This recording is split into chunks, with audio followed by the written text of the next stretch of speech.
This is Izzy Patoka here. Chairman Ertel is away on business and he asked me to begin to chair this budget hearing. And so we have the fire department, and Liz, we're going to begin with your team's analysis. Yes, thank you. We'd like to welcome Deanna Leedy from my office to present the fire department's budget. Good afternoon, everyone. Operating budget highlights for the fire department begin on page 2. As shown in the budget summary at the top of page 2, the proposed fiscal year 26 operating budget for the fire department totals $147.3 million, an increase of $11.6 million or 8.5% over the fiscal year 25 budget.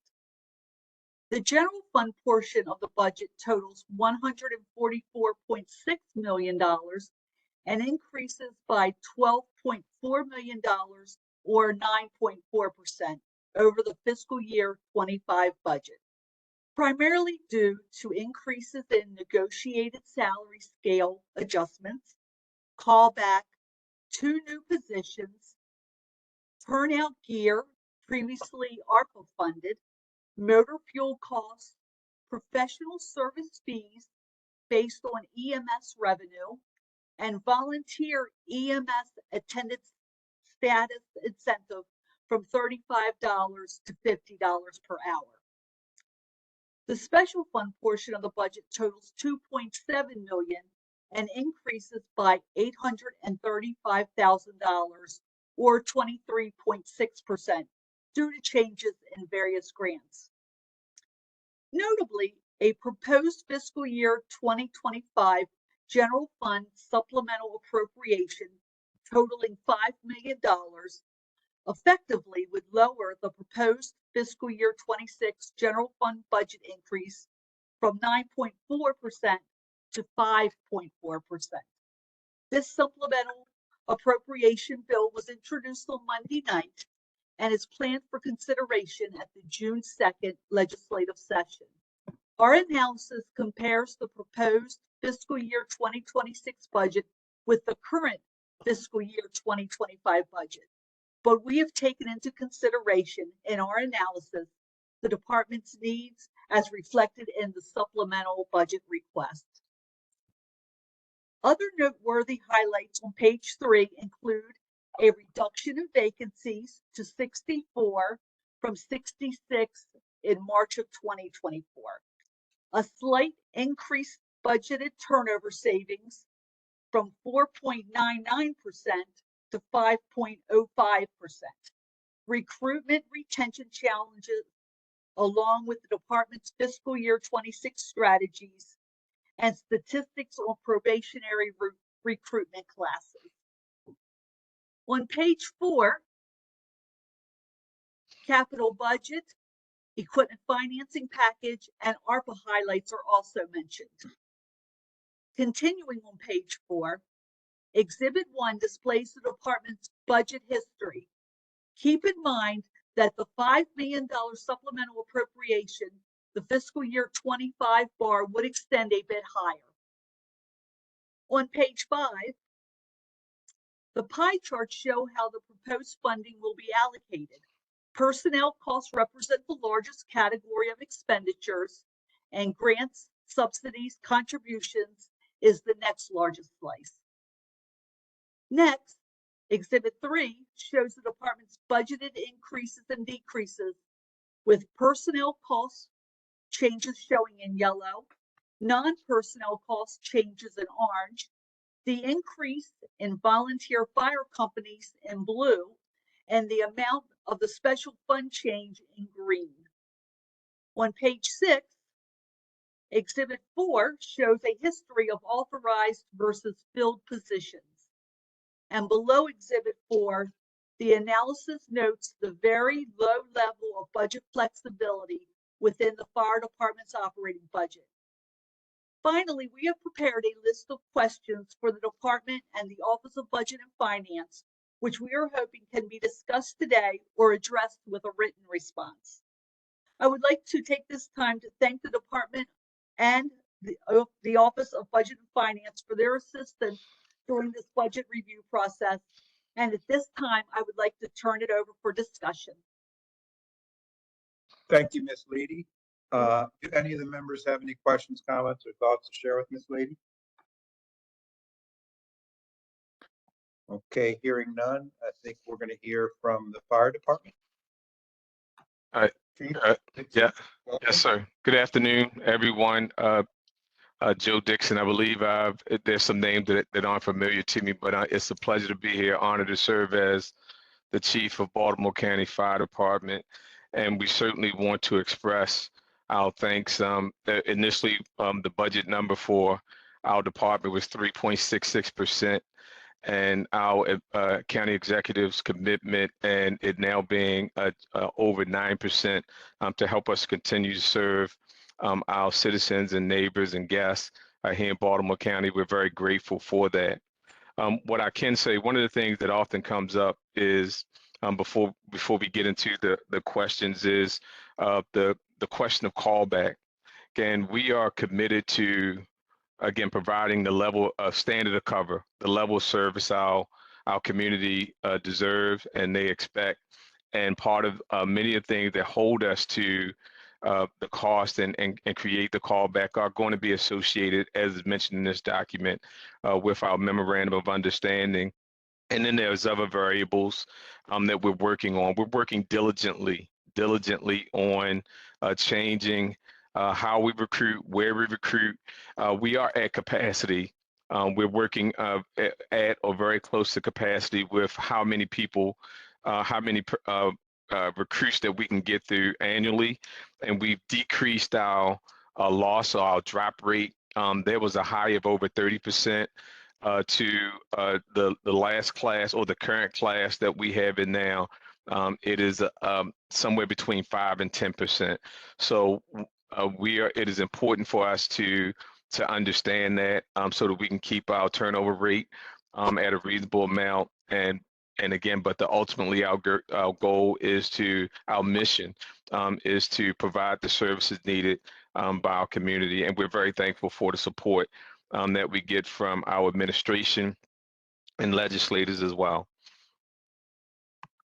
And if there's any specific thing you want me to address, I'll be glad to do so. Thank you, Chief Dixon. Do any of the members have any questions, comments, or thoughts to share with Chief Dixon?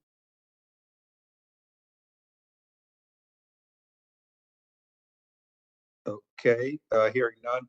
Chief, I just want to point out one of your team members, Chief Yingling. We've kept her very busy, and she's been very responsive and follows through every time we ask her to do something. Okay, Thank you, sir. You're welcome. I see Councilman Young has his hand up. Thank you, Mr. Chairman. Chief, appreciate the conversation and also your willingness to collaborate with myself and some of the other council members in addressing some of the issues that have been ongoing with the fire department before you got there. I just wanted to give you an opportunity to talk about the FASTS report, some of the things that you've implemented or have been implemented before you got there, while you've been there, and looking into the future, what you plan to implement in the next year. Yes, so you were just a little without the connection, but I believe your question was about the FASTS report. So there were many recommendations associated with the FASTS report. And I do know the administration I watched. I'm proud of being becoming a part of the team. I watched some of the previous hearings and your previous county executive, Mr. Olszewski, talk about the commitment, and our current county executive talk about the commitment to public safety. And what we've been able to do, we have increased, we've added a new safety officer position. We have, with this current, recently with this current budget, it talks about additional staff at the management level, as well as the staff personnel, administrative support. But we've been able to add this new deputy chief, which is going to be helpful to take some of the burden, decrease the span of control. We are also continuing to, there's some things that are still out there because there's cost. We understand as an organization that we compete, and we're competing with other agencies. And what we have to do is continue to make sure that we have the data to support what we say we need. So we're working more on the data, but we are making the best use, I can say, of the resources that we do have. One of the things that we hope will illustrate that in the very near future is an improvement. We're expecting an improvement in our ISO rating, which will take us from a 3.6 to a 2.5. So there are, again, there was a lot of things asked for in the FAST reports, but one of the things we're doing is making sure we're increasing safety. We're increasing our staff, but we have to do it within the fiscal restraints. And we are, and I will ask to make sure if there's anything before I arrive, if there were some things that were done, and I will ask Chief Abbott if he will weigh in. I talked about the safety officer and our deputy chief, sir. What other programs? Yes, sir. Thanks, Chief. And Councilman Young, thank you for taking the time to visit our Fire Rescue Academy during the Advanced Firefighter Rescue class. So training is one of the most important things that have come out of some recent reports and some close calls for us. So the spin up of training in the field for emergency operations to the tune of rapid intervention, safety and survival, self-rescue, things like that, have been far-reaching for our field operations folks, and ensures the safety and health of our workforce. Yeah, and just to add to that, so there's typically a cost to training because we have our budget is very lean, and we have to invest in our people. So we did the advanced rescue training. We were very proud to stand behind that, and we believe with the increasing complexity of the types of incidents and increasing frequency of the types of incidents we run when we run something like a bridge collapse. But we're running more and more in Baltimore County fires that are, used to be brush fires, but now they're full-scale wildfires. And so we have to make sure our people have the training because we have to keep them safe as well as those that they respond to support. I appreciate that, Chief Dixon and Chief Everett. And one, appreciate you letting me be a fly on the wall for at least part of the advanced training. None of the firefighters I talked to had anything but good things to say about what the training they were receiving, and just the hopes that can continue into the future for other fighters and other folks. I did get a chance to kind of take a look at the training facility. I know that there's budget for some upgrades over there. I do, just since we're talking, if somebody could answer, I mean, my understanding is that the classroom facility, we generally have a class or try to fill a class of 40 potential recruits, but that classroom barely fits 40 or does not fit 40 very effectively. So I guess I'm just trying to think, and maybe we don't get into the weeds here, but just with the money that we're receiving for the upgrades to the training facility, if we're making sure that we have enough space for the size of the firefighter class we're trying to train. Well, sir, thank you for your support and certainly coming out and visiting us as they were doing the training. The number that I have, because and talking to our current bureau chief at training, is that we're limited to approximately 40 per class. Now, as you're probably aware, we do have one of our capital projects that calls for a station in combination with training facilities is in the works, and we'll be submitting. We did have to do some reworks to it, and again because of funding. But we're very grateful for the opportunity that we do have to add a new facility to support the work that we do for the citizens of Baltimore County. So we're moving forward. That number that you mentioned is correct, 40. And again, that's the capacity that I talked about. When we look at the callback number and the attrition rate and how we plan to get there, when we look at we're losing approximately 60 people. I believe the number is per year, and the most that we can hire is 80, then how long does it take us to get a total of, to get to the point where we should be breaking even? Because I believe we're at a point now where we have the strategies in place. We're investing on the front end, because it's, trying to do it on the back end has not been the best way.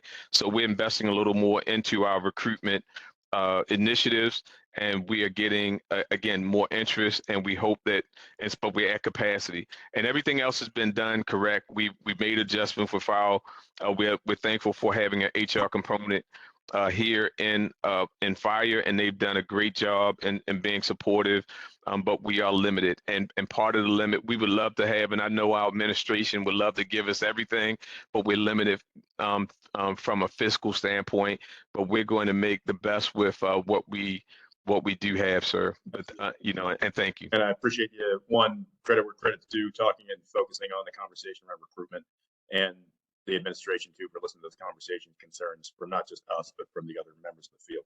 The original question I did ask, the last thing I'll ask or follow up on, look into the future. I'm aware, you're aware, the facets report comes out, a report comes out about anything, it has a bunch of recommendations. You can't implement everything all at once. Everybody's stuck by budgets. Aspirationally though, and thinking about what happens in the future, we were talking about, and it's great that there is a new hire for the deputy chief. There was talk in the facets report about expanding battalions, because right now we have 2 battalion chiefs. I guess I'm asking about future plans, planning things out, so we're not just looking back at the report and looking what was recommended versus what's been executed. Is there plans, not this budget, but in the future, to implement what the facets report recommends with expanding battalions?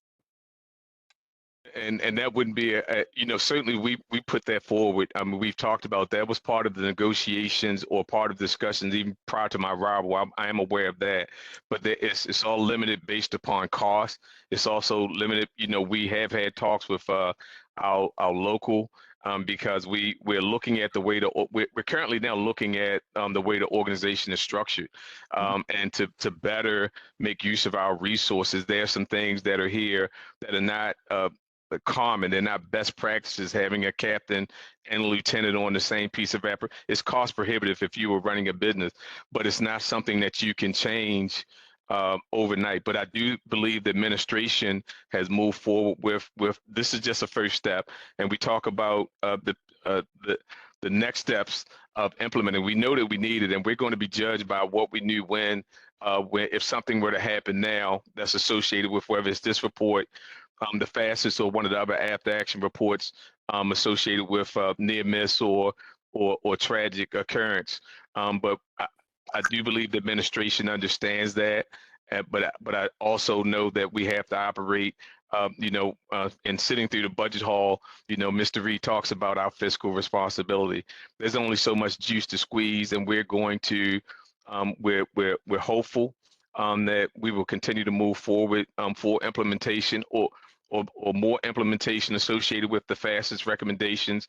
But we are going to work on getting more data that continue to be supportive. So from my seat, the amplification will be, here's the data to support that. Here's where the shortcomings are, but we have to continue responding every day to meet the needs of our citizens. Sure, I appreciate that, Chief. And while and I know that these questions haven't originated with you being here, they're ones that have been ongoing, and even with the new administration, it behooves me to consistently ask from a standpoint of, we talk about safety, we talk about doing what's best for our citizens, but also the firefighters we have under our charge. If the facets report has been talking for years or recommending for expansion of battalions, and we still sit with 2, when back in the 90s we had 6. I'm not saying that it's recommended what we need to go to, but if we're trying to get more and there's no plan to do so, and I don't hear anybody talking about what that plan from a fiscal standpoint is how to get there, then it doesn't sound like we're really trying to move in that direction at all. That's not on you. I'm just pointing out that every year we sit here, we talk about the budget, and we're expanding and moving forward. I just want to see if we have an actual plan in place of discussing how we get to that point, or showing how we plan to get there in a future point, other than saying every year, which we are aware of, we are fighting with other departments for planning and for funding. I just want to just consistently ask the question, while we're thinking about safety for our firefighters, thinking about how we can be most effective. If a national independent report says that we need to expand our battalions and we haven't done that, and now it's been X amount of years since that report came out, what is the plan to get there? And that's not just on you, it's on us and it's on the administration. I'm willing to work with you to try and find out how we get there. Appreciate the opportunity, Mr. Chairman. I'll move it up to somebody else. Thank you. Sure. Thank you, Councilman Young. Councilman Marks? Thank you very much. Councilman Young alluded to this a bit. I just want to thank you and the administration for the very productive discussions we had regarding both funding for career and volunteer firefighters and paramedics. Thank you all especially for the increase in the attendance program from $35 to $50 an hour. That has been an issue in a number of stations. We faced it in White Marsh when we got the new medic unit, and we didn't have the amount of money for the payroll basically. So appreciate all your work on that, as well as some new funding for the career side. My only question is, I know there is an effort to try to achieve some funding at the federal level for new facilities on Middle River and Bowley's Quarters, and I just want you to continue to have an open mind on that. I know the county executive is coming down to Bowley's Quarters tonight, so just as those discussions occur, please keep my office in the loop, and I look forward to working with you and the state legislators on that. Yes, sir, and thank you. And my stance since arrival here is that we have 26 career stations and 29 volunteer stations, but we're a combination department, and it was when we look at the value, whether there's some people, whether you feel like it's apples to apples, but there's value in the service they provide, and so we want them to be healthy and robust, and it's a benefit to everyone by the amount of funding that they were able to get, and thank everyone again for that as well. Absolutely, you're completely correct. They're complementary. We are stronger because of all of them. So thank you for your work on that. Okay, do any of the members have any additional questions or comments for Chief Dixon? Okay, hearing none, thank you so much, Chief Dixon, and Liz and Miss Leedy, thank you. Okay, oh, we have a hand up, and that is Miss Holman. Good afternoon. I just wanted to make mention about the budget flexibility in the package, where it was noted that there appears to be a potential $359,000 double budgeting error. So in the equipment financing package, there are funds for 2 air compressors and air struts for rescue engines. The amount that is requested in the operating budget is for 7 SCBA air cascades and $100,000 for air struts for our 6 trucks. So they're totally different requests. And I just want to make mention of that. Okay, thank you for that clarification, Ms. Holman. Any members have any questions for Ms. Holman? Okay, hearing none, we are going to conclude our public hearing on the fire department. And what do we have next, Mr. Bostwick? Thanks, everyone. Thank you, Chief Dixon.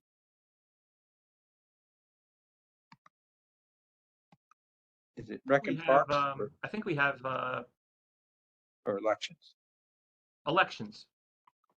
Okay. We have Miss Rudy Lavoy, Miss Rui Lavoy. But before we welcome Miss Lavoy, but before we come to you, we're going to reach out to Miss Irwin, and her team member is going to give us a little rundown from their perspective. Okay, Kimberly Bauer Weeks is going to take it away. Good afternoon, everyone. Operating budget highlights for the Board of Elections begin on page 2. The proposed FY 2026 budget for the Board of Elections totals $9.2 million, an increase of $34,000 or 0.4% over the FY 2025 budget. The budget consists mainly of non-personnel costs. The budget increase is driven by the Owings Mills headquarters lease increase, a new initiative to use 3 vehicles during election season and 1 vehicle all year round, and other new smaller expenses, such as printing of voter confirmation cards and translation services required by state law. These increases are more than offset by net decreases for ballot box security services and state share costs related to the 2025 gubernatorial primary election on June 30, 2026. Other noteworthy highlights on pages 2 and 3 include election judge salary increases, which pursuant to state law will now include additional compensation of $100 per day for judges who served in the immediately preceding state election. We understand that a significant number of our election judges should be eligible for this additional compensation. On page 3, Exhibit 1 displays the board's budget history. The Exhibit 2 pie chart shows how the proposed funding will be allocated across expenditure types. On page 4, Exhibit 3 shows the budgeted increases and decreases with personnel cost changes in yellow, non-personnel cost changes in orange, and reimbursements to the state in green. Exhibit 4 shows a history of authorized versus filled positions. On page 5, the analysis notes the areas within the budget that may reflect agency-specific budget flexibility in an effort to provide insight into the operational context for any potential reductions. Finally, we have prepared a list of questions for the board and the Office of Budget and Finance, which we're hoping can be discussed today or addressed with a written response. I would like to thank the Board of Elections and the Office of Budget and Finance for their assistance during this budget review process. And at this time, I would like to turn it over for discussion. Okay, do any of the members have any questions for Ms. Bauer Weeks?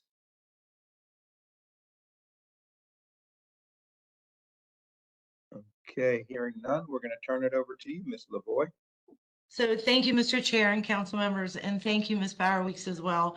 Although we saw many obstacles during the 2024 presidential general election cycle, Baltimore County certified our election results timely and with no variances. More than 62% of our eligible voters enjoyed the various voting options, with over 362,000 voters casting a ballot in our 36 ballot boxes during the 8 days of early voting at our 11 early voting centers and in 243 polling locations on Election Day. We met every challenge brought by the popularity of mail-in voting and implemented the process for the new ballot curing law and regulations. We also successfully canvassed a record number of both provisional and mail-in ballots. The success was a direct result of the strong partnerships that election agency shares with the administration and many of our county agencies, including OIT, law enforcement, fire, property management, human resources, the schools, budget and finance, rec and parks, aging, the libraries, and more. Conducting elections in our new facility has proven to be more efficient with increased security. On Election Day, the use of the current poll book systems, coupled with a historical number of provisional voters, fueled by social media posts advertising for non-Maryland residents to vote, created many challenges, particularly at polling locations on college campuses. However, despite these challenges, all voters in line were able to cast their ballot. Finally, working in concert with Human Resources and Payroll, the transition to an implementation of the new Workday payroll system for our 4,000 election judges was completed, and efficient procedures were established. Over the next 6-month period, we will be working with Human Resources to hopefully streamline that process to hire, compensate, and then terminate election judges in the system. It is currently a heavy lift on staff resources, not only for my office, but for OBF and HR as well. So streamlining the process is a priority. I'm also investigating the possibilities for our early voting locations for the 2026 election cycle, as well as reviewing ballot box placement. New legislation requires me. That's all it's going to take. Could we mute whoever's? All the structures. So new legislation requires me to have my election plan established now 7 months prior to a primary election, and I plan to and will be prepared to present that plan to my board before October of this year. Note that we will also be concurrently completing the county council line redistricting in October, which may create some changes in established polling locations as well as the number of precincts in our county. As far as other new legislation, for the most part, Baltimore County has implemented and or is prepared for those changes in law. For example, there's new requirements in the Open Meetings Act. However, since we've been live streaming our board meeting and canvases since my return to Baltimore in 2021, there are little to no additions to be made to the established processes. I'm currently working with OIT to provide the meeting documents on our website, which also already conforms with established procedures, which means no additional costs to the county. So moving on to the discussion items brought in the analysis, we're implementing changes in voter communication, which will include intentional messaging. I will work with the colleges to communicate voter options and the qualification required to vote in Maryland. Another initiative is a voter wait time tracker, which will be available for the public during early voting and on election day. We've also registered to be a host in the county youth employment program, and we're hopeful that they will serve as election judges and also recruit their friends to serve as election judges. The recruitment for election judges has already begun. The plan is to have a reserve of individuals available to step in to support polling locations that have no-shows or last-minute quits. We're currently conducting voter outreach and election judge recruitment as many events as possible, such as the African American Festival, Grad Fest, Essex Day, and other area events. We are also partnering with the school system to recruit juniors and seniors to serve. And then I also partner with both central committees in this effort. Because Baltimore County implemented the additional staffing hours, et cetera, in 2024, very little additional changes will be needed for 2026. Our agency has also recently implemented a reorganization to streamline processes and serve the citizens of Baltimore County more effectively and efficiently. Workday, to answer the question about Workday affecting the election judges onboarding, it has made it possible to compensate our election judges more quickly after their service. The direct deposit option has reduced the county's cost to print and mail checks.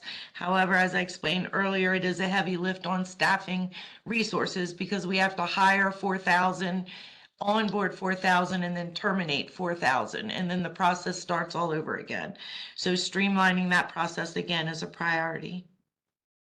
This coming election will be the first election that Baltimore County is involved with the Fair Election Fund, and the local jurisdictions across the state really have no input, or we don't oversee or regulate the Fair Election Fund at all. It is overseen by the State Board of Elections, and then the county finance distributes the payment.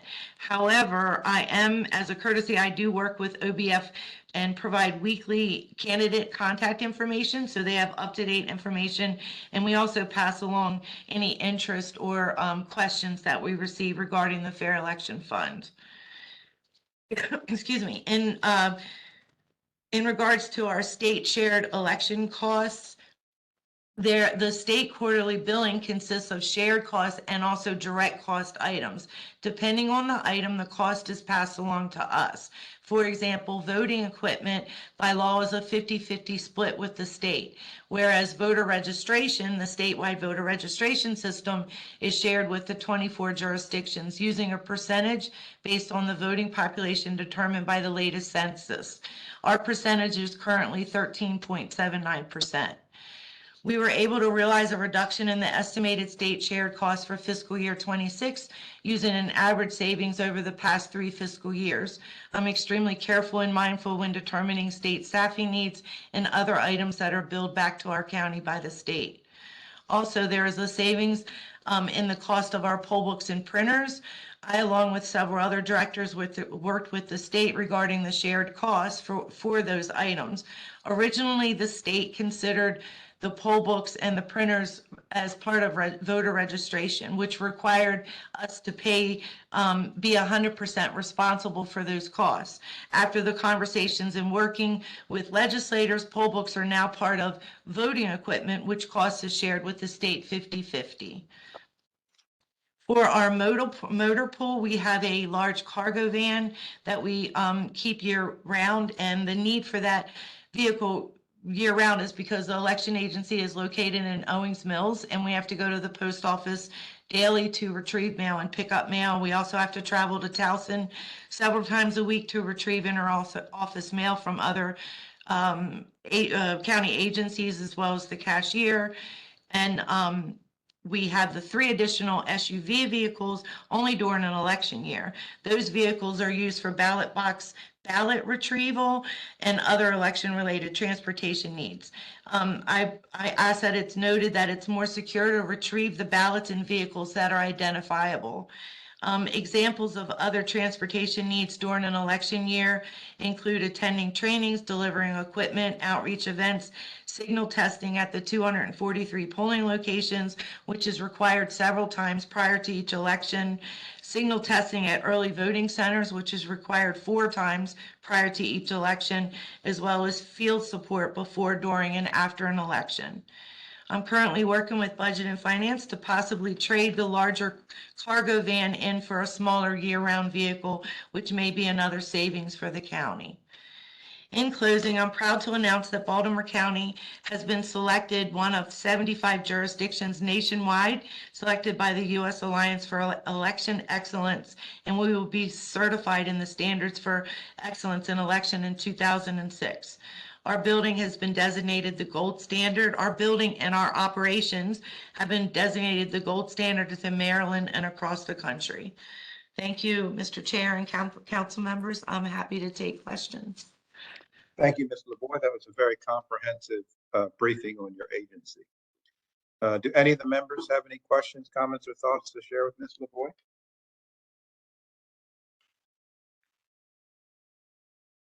Okay, you must have been extremely thorough. Oh, we have Councilman Jones. Yes, Ms. LaVoy, I want to just congratulate you on all the great things you and your department is doing. I happy to see you relocate to Owings Mills. I think it makes your office more accessible to the vast majority of the people here in the county. I think that's great. And I came to an event there that you had, and I was so proud to hear all the accolades and all the oohs and ahs and how great everything was and what a wonderful layout you had. And it was clear that we were the envy of the rest of the state because every board of election was represented in the meeting. So congratulations and continue to do a great job. So thanks for your leadership. Thank you, sir. Okay, any additional comments, questions from any of the other members? Ms. LaVoy, I just have one comment related to a constituent concern that came up. Constituent in the northern part of my district was concerned. Their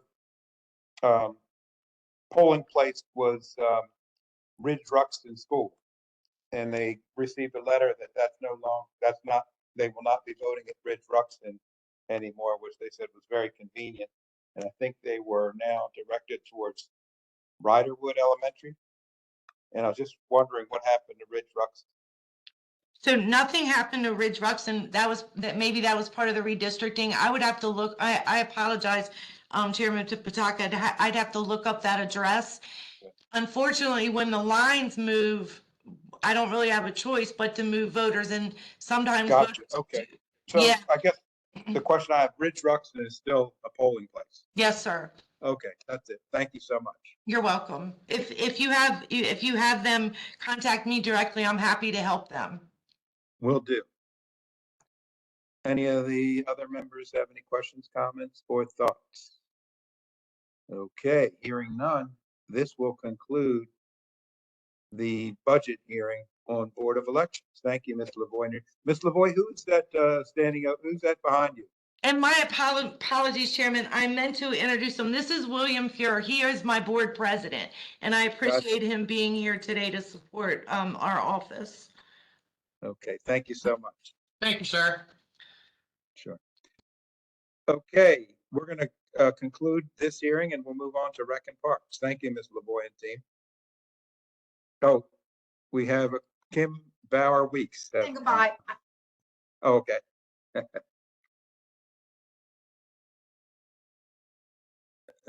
Okay, do we have the Rec and Parks team up? We're very early here. It's only 2:40 and they're scheduled for 3 Okay. o'clock. And we're what, 20 minutes early? Please tell Chairman Artell how efficient this meeting has been moving along. I'll reach out to them and see if they can get on the, they can get on now. While we're waiting, does anyone want to hear my one joke? I think Julian's heard it before. And other members probably have too, so I'm gonna pass on it. It's only funny for the first 5 times and then the 6th time, less so. And my staff is texting me right now and saying, please, no jokes.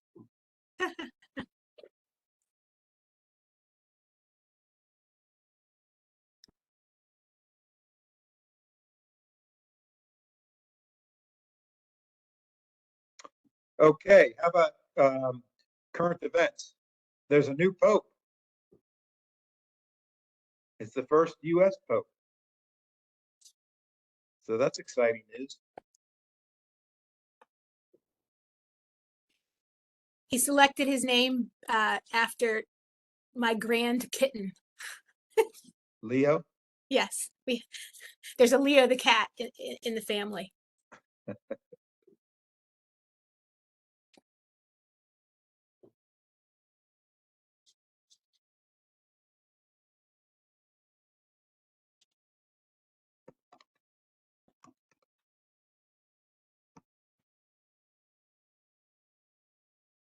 I think the Cardinals looked around the world and tried to figure out who needed God the most. Oh, that's a good one, Julian. That is true. God help us.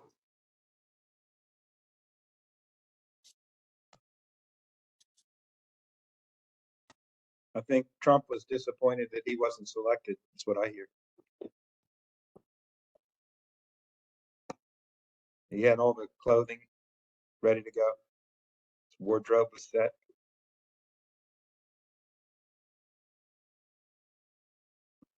Maybe Senator McConnell's a little disappointed. Bob is jumping on now, sir. Just in terms of process, is it okay, and I'll ask any of the legal staff, to begin this budget session early, or do we violate some procedure? I think you're fine. Okay, You know, it's, there's not public testimony, I guess, so. you know, it's all virtual. So, you know, we're just going in sequential order. I'd be hard pressed to see any scandal in that. Okay, Thank you. thank you. Ms. Irwin, your staff has done a great job so far. Thank you very much, and I definitely have to agree. And They've now been we have working a very hard. great presentation from Mr. Ament coming up. Yes. Are we ready? Is everybody on? I don't know that Mr. Young is on. I mean, Mr. Bob Smith. I'm here, sir. Okay, great. So we'll begin the Rec and Parks budget hearing. Ms. Irwin will start with one of your team members with a presentation. Yes, we have Zachary Ament to present the Rec and Parks budget analysis. Good afternoon, everyone. Budget highlights for the Department of Recreation and Parks begin on page 2. As shown in the budget summary chart at the top of page 2, the proposed FY 2026 operating budget for the department totals $24.1 million, a decrease of $1.5 million or 5.8%. including the 4.8 million revenue producing recreational facilities enterprise fund, which the council does not appropriate. The general fund portion of the budget total is 19 million and increases by 568,000 or 3.1%, primarily due to increased personnel costs, including increases to occasional recreation parks position salaries, new negotiated salary scale increases, and overtime, partially offset by the transfer of equipment and furnishing expenses to the recreational facilities enterprise fund. A decrease in service costs related to the volume of background checks and discontinued community grant. The special fund portion of the budget totals 350,000 and decreases by 1.4 million or 80.4% due to the transfer of program costs to the recreational facilities enterprise fund. Other noteworthy highlights on page 3 include a discussion regarding the department's Reimagine Recreation Parks initiative, the current vacancy situation, and challenges with recruitment and retention. Capital budget highlights are also mentioned starting at the bottom of page 3, while the equipment financing package and ARPA highlights are discussed at the top of page 4. Page 4 also includes department budget history in Exhibit 1. On page 5, the pie chart show how the proposed funding will be allocated across program and expenditures. Recreation services represent the largest program, while personnel costs represent the largest category expenditure. Also on page 5, Exhibit 3 shows the budgeted increases and decreases, with personnel cost changes highlighted in yellow, non-personnel cost changes highlighted in orange, and special fund changes in green. Continuing on page 6, Exhibit 4 shows the history of authorized versus fill positions, and Exhibit 5 reflects the recreational facilities enterprise fund history. On page 7, the analysis notes the areas within the budget that may reflect department-specific budget flexibility in an effort to provide insight into operational context for any potential reductions. Finally, we have prepared a list of questions for the department and the Office of Budget and Finance, which we are hoping can be discussed today or addressed with a written response. I'd like to thank the department and the Office of Budget and Finance for their assistance during the budget review process, and at this time, I'd like to turn it over for discussion. Thank you, Mr. Ament. Do any of the members have any questions, comments, or thoughts to share with Mr. Ament? Okay, hearing none, we're going to move over to Mr. Smith. Bob Smith, Director of Recreation and Parks. Good afternoon, distinguished council members, and thank you for the time today. I'm honored to have just completed my second year here as the director for the Department of Recreation and Parks on May 1st. I come here today to proudly support the dedicated professionals of the department as we continue to provide and facilitate the delivery of recreation opportunities, sustain and make accessible open and green spaces and parks, and to seek to enhance the overall improvement of the quality of life for our residents. I would also like to introduce and thank the members of our Recreation and Parks Department leadership team here with me today. Deputy Director Courtney Weinstock, Chief of Administration Dan Carpenter, Chief of Recreation Services Amy Vagnoni, Chief of Parks Ben Porter, and Chief of Capital Development Drew Emmer. I thank them for all they do in supporting the agency, myself, and the other staff at Recreation and Parks. Fiscal year 25 was a year of milestone celebrations and change for the department. We celebrated our 75th year as an agency serving the residents of Baltimore County. In October, we became a CAPRA accredited agency. CAPRA is the Commission for Accreditation for Parks and Recreation Agencies. It is the only nationally recognized accreditation that a recreation and parks agency can receive. We are now one of only 216 nationwide that hold this designation. It's an important guidepost on how we seek to strengthen and professionalize our department and improve the core services to our residents. The agency has also embarked on the largest reorganization in our history. Nearly one full year into implementation, we have appreciated the feedback from community members, Recreation and Nature Council leaders, user groups, and our council members as we work to standardize our procedures, increase the access to amenities and facilities, and support our dedicated recreation and nature professionals. We're holding regular listening sessions throughout the year to engage with residents, holding special events to raise the profile of these assets in the county, and to create memories for individuals and families alike. We're delivering programming at new sites to include the Southwest Regional Community Center, the new Middle River and Rosedale racks, and the new Sparrows Point Park, to name a few. Some highlights I would be pleased to share. We offered this year 176 departmentally driven programs ranging from story time, music, movement programs, drop-in basketball tournaments, and of course, pickleball programs. 16 successful events across the year, including Juneteenth, a Pride event, Irish Fest, Earth Day at the Farm, and a Screen on the Green summer movie series. More than 5,900 permits have been processed to the public through our Civic Rec platform. Over 6,000 residents and visitors have been at our special events, and over 4,100 residents have registered for our department-driven programming. And we've supported over 445 programs for our stakeholder councils throughout the county. Throughout all this process, we've received over 780 evaluations from the public on our permits, programs, and events, with over 86% giving us a good or better rating, and 94% giving us a good or better rating for our departmental programming, showing that our team is hitting the mark on quality customer service. We've been able to make strides and capture these data points thanks to your support and investment in our department over time. Beyond our operations, our capital team has worked to improve the infrastructure that supports this commitment to program delivery and high quality amenities. As mentioned, we've opened 2 new recreation activity centers, the first new skate bowl in over 50 years, a new focus on passive park construction and design, and the opening of the first new park in the Southeast in over 2 decades, including the first ever LEED Platinum designed recreation center in Baltimore County. We focused on improvements that are larger nature and park sites, including advancing the Oregon Ridge Master Plan, improvements in Marshy Point, renovations at Banneker Historical Park Museum, just to name a few of the current projects.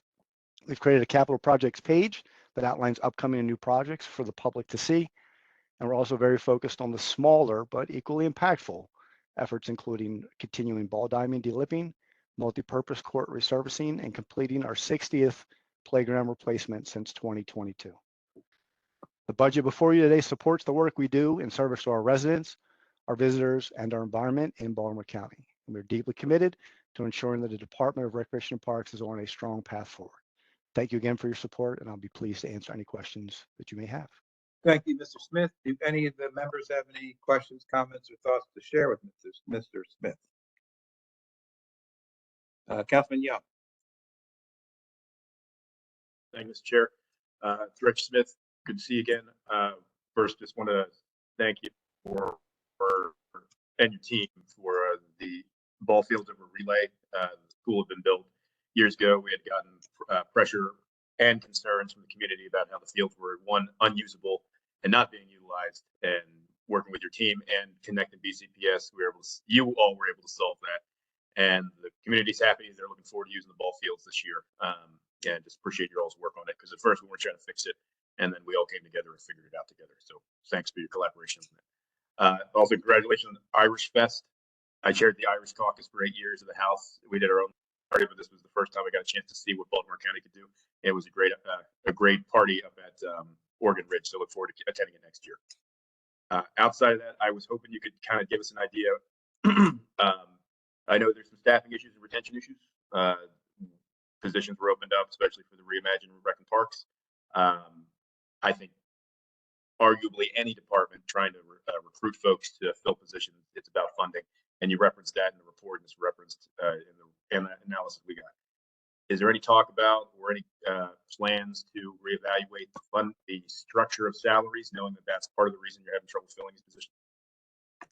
Yes, sir, absolutely. We're going to look at our salaries, but also retention goes beyond just the salary. I mean, the salary sometimes is good to get them in the door, and in some cases may lead to them staying, but we also want to work to develop a culture here at the agency where people want to continue to be a part of it. We've done a pretty good job over the years of kind of moving through our young starting recreation workers into full-time positions. I'm one of them myself. Many of our staff started that way, but we've also, due to the changes that we're making in the agency, the push toward professionalism, the recognition of a CAPRA accreditation, we've also begun to attract outside of the department candidates, which is also important for a variety of reasons. Sometimes they come with skill sets we don't have, but they also come with a new lens to our agency, which is always helpful. Our most recent hire for our new therapeutic recreation coordinator came to us from outside, and we just recently onboarded him at the beginning of April. But we're also doing internal deep dives into the agency. So one of the things the leadership team here has embarked on this year is our leadership team is meeting with each individual FTE, each full-time employee, to have a conversation about their job duties, their goals, things that we can do to improve the work culture for them. So we've embarked on this kind of endeavor to hear directly one-on-one with their immediate supervisory chain, so they feel heard and feel engaged. And then added to that, we're of course looking at, do we need to do salary adjustments for more equity across like positions, such as our community supervisor 2s, our naturalist 2s, maybe at a different scale, but do similar jobs. So we are looking at all of those things, both to being attractive to outside candidates, but to keep the talent that we have here as well. Right. And it's tough, right? This since the funding was looking at the numbers, 71 positions open with a good reason for positions that hadn't been present before. Happy to help, and also throughout the year, we talk about it with the fire department, with the police department, how we're reaching folks and a target audience that would benefit or want to fill these positions. And while we're good, I'd say generally government's good at executing the work once there's a clear role to play. Finding those folks to fill that role, I mean, sometimes we need to do a little bit better of toot our own horn to show that this is a great place to work and a great place to start. So happy to help wherever I can with getting the word out of that. Last question, I'll leave it to somebody else.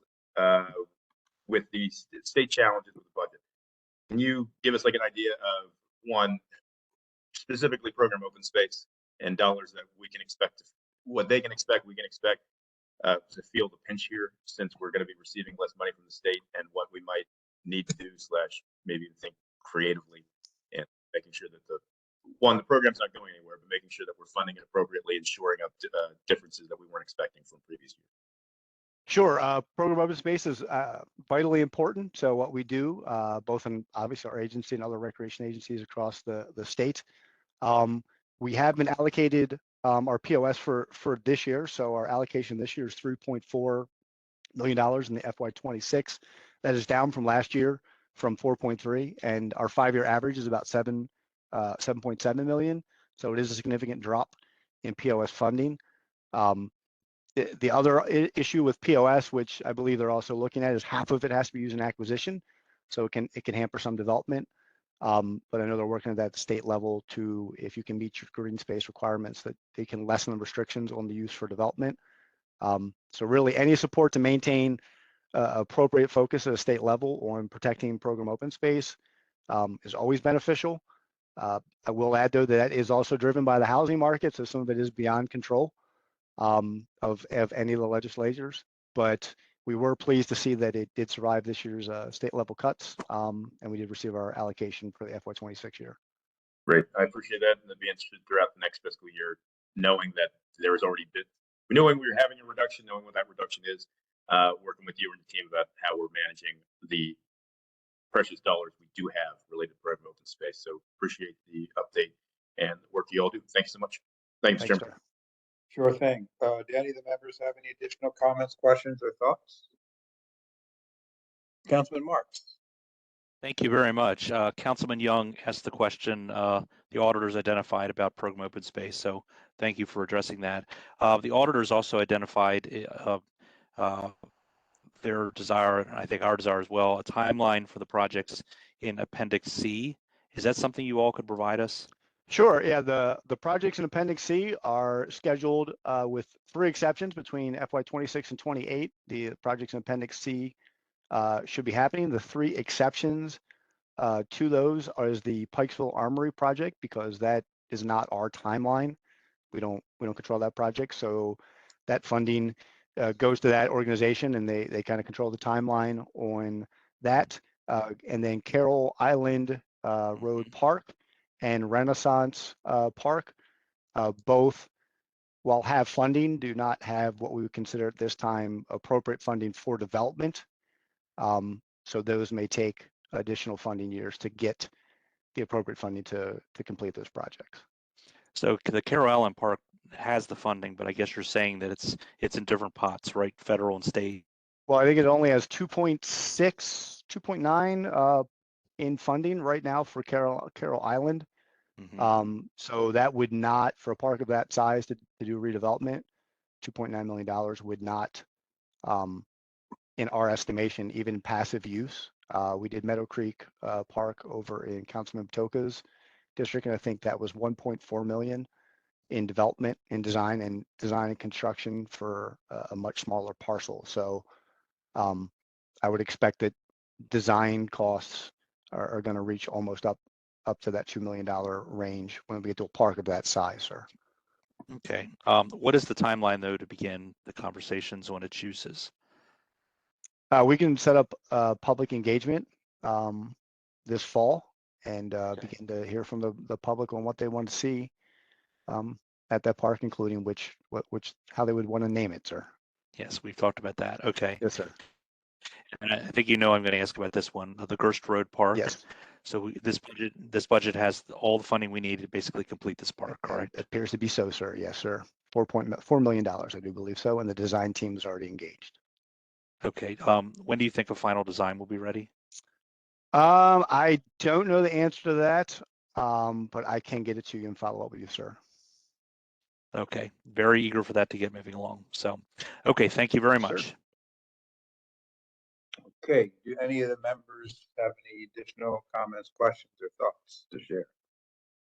Okay, Mr. Smith, I have a couple of comments and thoughts to share. Could you tell me, I wasn't aware of the Pride event. Could you give me a little bit of information on that event? Yes, sir. We hold a Pride event every year at Oregon Ridge in June. It's the LGBTQIA plus event that is hosted up there. We partner with a number of both county and exterior group organizations to come together and do a celebration at Oregon Ridge each year. This will be our, I believe, 4th year that we'll be holding it at Oregon Ridge Park, and we're glad to send you. I'm sorry, I'm getting clarification. We've moved it to Hope Park this year. My team is texting me right now. We've moved it to Hope Park this year. Thank you, Deputy Weinstein, for correcting me. And I'll be glad to get you an invitation to all the council members. Very interested in Absolutely, sir. that. And then the other thing, a number of board members, Recon Park board members, have been reaching out to me and had some concern about capital projects, and they had said that they were trying to get some capital projects in their respective areas into the budget. Did any of those make any of the recommendations from the Recon Park board members make it into the capital budget? We take a number of those into consideration. Many of them tie into programs like court resurfacing or playground renovation. So they tie into specific categories of capital improvement. If a board member has a question about a specific project, I'll be glad to offline with that board member to have a conversation about a specific project with them. If you want to send me their specific concerns, we can certainly offline with them. But yeah, we do ask the board members for input and then feed that into our other input that we receive to determine some capital direction. We are focusing this year. We don't have a lot of the large projects on the calendar we have over the last 2 to 3 years. So our focus most of this year is completing projects that are already under design that we've engaged upon, like Gerst Park, for example, and focusing on what we call those kind of smaller wins, the playground renovations in the community, the court resurfacing, bench replacements, things that can be spread out across the system. Got it. And can you see this, Bob? I can, sir. It looks. I'm going to take a wild guess and say that Monaghan's is right around the corner. It is. And so this is the Woodlawn Rec Council sign. Yes, sir. And this, I was talking with Aaron Barnett. This was around when he and I were playing ball over there, last century. And so, Councilman Jones talked about the our Board of Elections being the envy of other jurisdictions. This is the opposite of that. This is not the envy of other jurisdictions. And I'm just gonna do this one more time. Sure thing, sir. Just get to the next.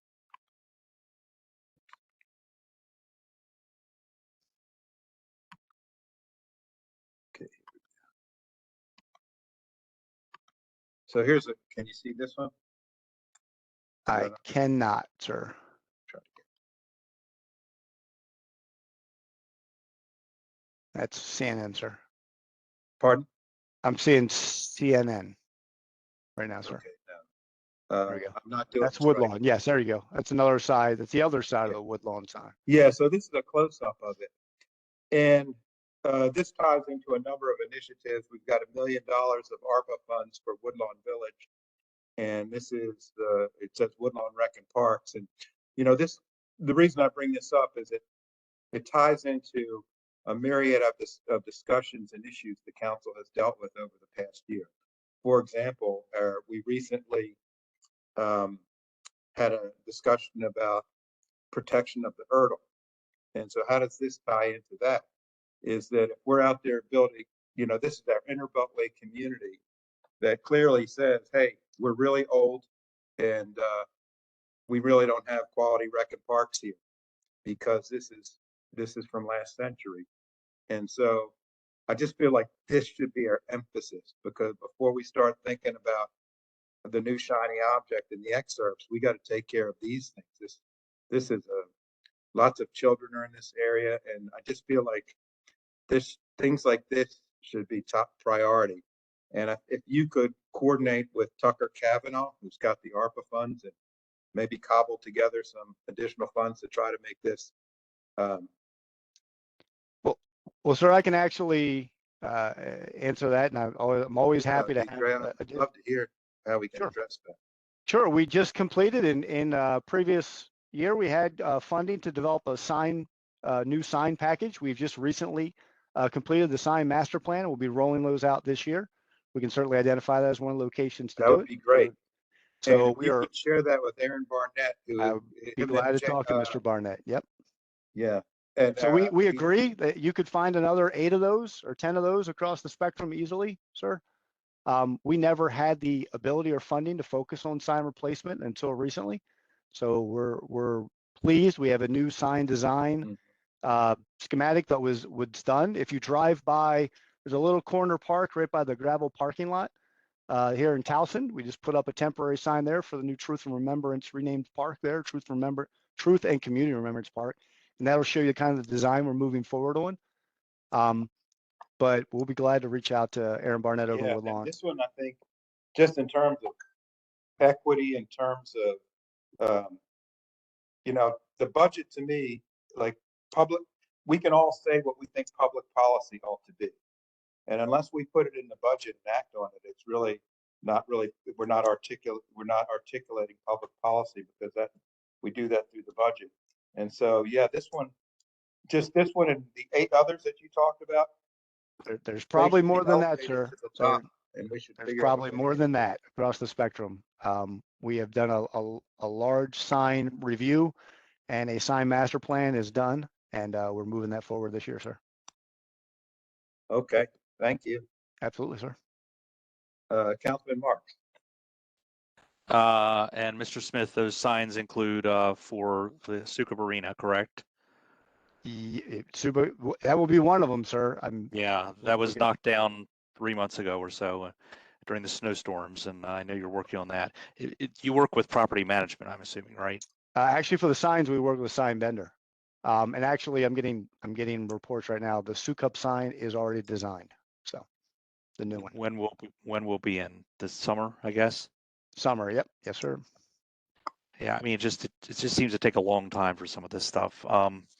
And then also we've talked about the signs for the new parks in Kearney and Perry. Correct, sir. Yep. Okay. Okay. Thanks very much.